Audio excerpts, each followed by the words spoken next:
अस्सलाम वालेकुम नाज़रीन और सामाईन इकराम। आप देख रहे हैं फेवरेट रेसिटेशन टीवी और मैं हूं आपका मेज़बान मुदस्सिर अली। आज हम इस्लामी तारीख़ के एक बहुत ही अहम और सबक आमोज़ वाक़े के बारे में बात करने जा रहे हैं। ये वाक़या है इंसान की तख्लीक का, हज़रत आदम अलैहिस्सलाम की पैदाइश का और इब्लीस की सरकशी का। ये वो लम्हा था जब अल्लाह ताला ने एक नई मखलूक पैदा करने का इरादा फरमाया। कुरान मजीद में आता है कि अल्लाह ताला ने फ़रिश्तों से फरमाया, मैं ज़मीन में एक खलीफा बनाने वाला हूँ। फ़रिश्तों ने अर्ज़ किया, ए अल्लाह, क्या आप ज़मीन में ऐसी मखलूक पैदा करेंगे जो वहाँ फ़साद करेगी और खून बहाएगी, जबकि हम तो हमेशा आपकी तस्बीह और हमद बयान करते हैं। अल्लाह ताला ने फरमाया, मैं वो जानता हूँ जो तुम नहीं जानते। फिर अल्लाह ताला ने मिट्टी से एक इंसान को पैदा किया। ये इंसान हज़रत आदम अलैहिस्सलाम थे। अल्लाह ताला ने इन्हें अपने हाथों से बनाया और इनमें रूह फूंकी। जब हज़रत आदम अलैहिस्सलाम मुकम्मल हो गए तो अल्लाह ताला ने फ़रिश्तों को हुक्म दिया, आदम को सजदा करो। यह सजदा इबादत का नहीं बल्कि एहतराम का सजदा था। तमाम फ़रिश्तों ने फ़ौरन अल्लाह के हुक्म की तामील की और हज़रत आदम अलैहिस्सलाम को सजदा कर दिया। लेकिन वहाँ एक और मखलूक भी मौजूद थी जिसका नाम था इब्लीस। इब्लीस असल में जिन्नात में से था, मगर अपनी इबादत की वजह से फ़रिश्तों के साथ रहता था।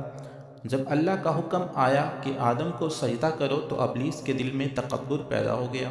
इसने सजदा करने से इनकार कर दिया। अल्लाह ताला ने फरमाया, ए इब्लीस, तुझको किस चीज़ ने रोका कि तू उसको सजदा करे जिसे मैंने अपने हाथों से बनाया। इब्लीस ने तकब्बर से जवाब दिया, मैं उससे बेहतर हूँ। आपने मुझे आग से पैदा किया और उसे मिट्टी से पैदा किया। यही वो लम्हा था जब तकब्बुर ने इब्लीस को तबाह कर दिया। अल्लाह ताला को इसका गुरूर और नाफरमानी पसंद ना आई। चुनांचे अल्लाह ताला ने फरमाया, तो यहाँ से निकल जा, बेशक तू मरदूद है और क़यामत के दिन तक तुझ पर मेरी लानत है।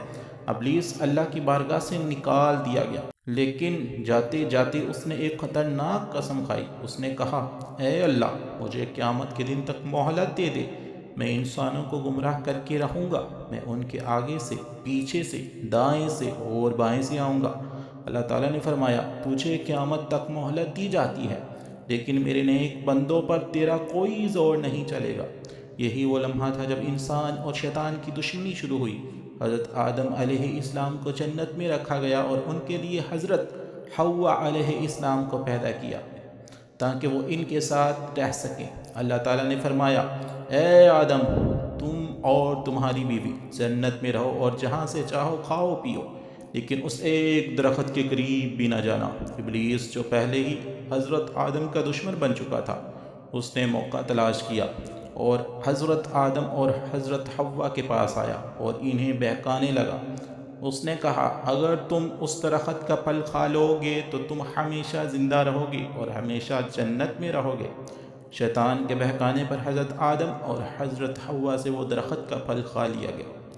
जब इन्होंने इस दरख्त का फल खाया तो फ़ौरन इन्हें अपनी गलती का एहसास हो गया। इन्होंने फ़ौरन अल्लाह से तौबा की और कहा, ए हमारे रब, हमने अपनी जानों पर जुल्म किया है। अगर तू हमें मुआफ़ ना करे और हम पर रहम ना करे तो हम नुकसान उठाने वालों में से हो जाएंगे। अल्लाह ताला बहुत मेहरबान है। इसने हज़रत आदम अलैहिस्सलाम की तौबा कबूल फरमा ली, लेकिन एक हिकमत के तहत अल्लाह ताला ने फरमाया, तुम सब ज़मीन पर उतर जाओ, वहीं तुम्हारी ज़िंदगी होगी और वहीं तुम्हें एक मुद्दत तक रहना होगा। चुनांचे हज़रत आदम अलैहिस्सलाम ज़मीन पर तशरीफ़ ले आए।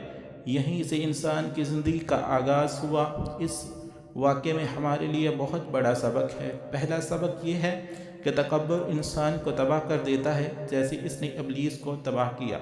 दूसरा सबक ये है कि अगर इंसान से गलती हो जाए तो फ़ौरन अल्लाह से माफ़ी मांगनी चाहिए। और तीसरा सबक ये है कि शैतान हमेशा इंसान को गुमराह करने की कोशिश करता है, इसलिए हमें हमेशा अल्लाह की पनाह मांगनी चाहिए। अगर आपको ऐसे ही ईमान अफरोज़ वाक़यात पसंद हैं तो चैनल को सब्सक्राइब ज़रूर करें और वीडियो को लाइक और शेयर करें। अल्लाह हमें हक़ समझने और इस पर अमल करने की तौफ़ीक अता फ़रमाए। आमीन।